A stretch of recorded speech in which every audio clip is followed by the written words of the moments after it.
Today's video is about a mysterious racket. I first saw this racket in 1977. Back then, most of us played with either a wood or a metal racket. But this racket, this mysterious racket, I've never saw before. All right, I have it inside. Let's check it out. Would you pay $800 for a state-of-the-art futuristic racket? Well, that's how much this mysterious racket would cost if you bought it today. When I first saw this racket in 1977, it was at a local tournament here in Hawaii, a pro tournament, and I volunteered as a junior linesman. And the player using the racket was Peter Burwash. He's a former world ranked player and a Canadian Davis Cup player. And when he retired, he went on and established Peter Burwash International, and which managed clubs and resorts worldwide.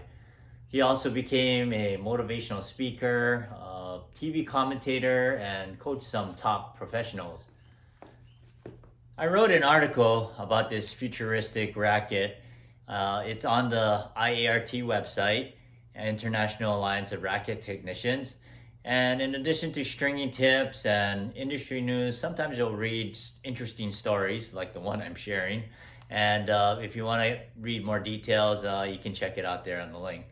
But I did want to talk about this racket. So introducing the first graphite racket, the Aldila Cannon. So as you can see by the looks of this racket, prior to this, it was either wood or metal. The problem with a wood racket is that you would have to keep it in a press to keep it from warping, and the rackets itself get mushy after a while.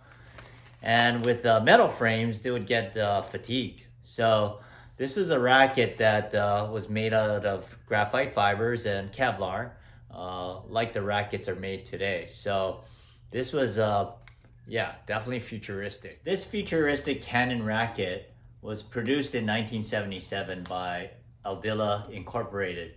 It's an American company that also was the originator of graphite golf shafts. And it was this innovation that started the evolution of graphite rackets.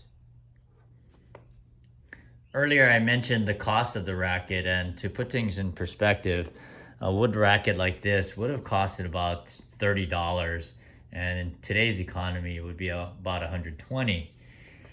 If you were to buy an Aldila Cannon racket, it was $200 back then, and as you know, that's about the price of a graphite racket today. So in today's economy, that would come out to $800.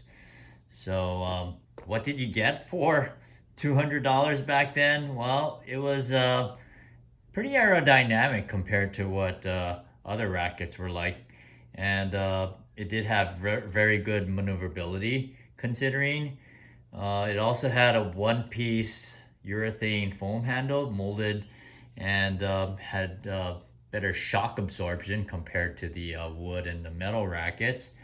It had a stiffer head, so eliminated torque, and they also increased the size of the head itself, so that increased the sweet spot.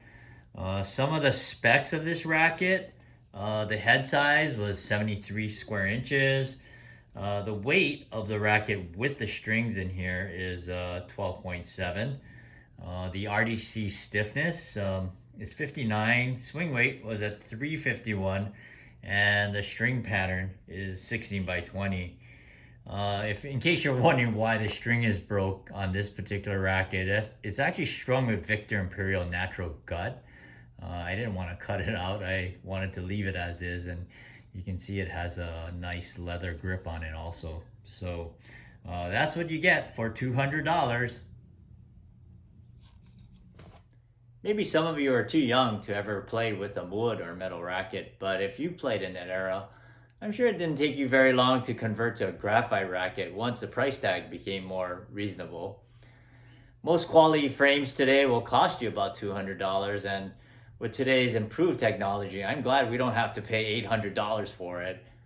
Now, I'd like to hear from you. What was your first racket that you played with? So comment below. Thanks for watching. Play with aloha and let your strings play.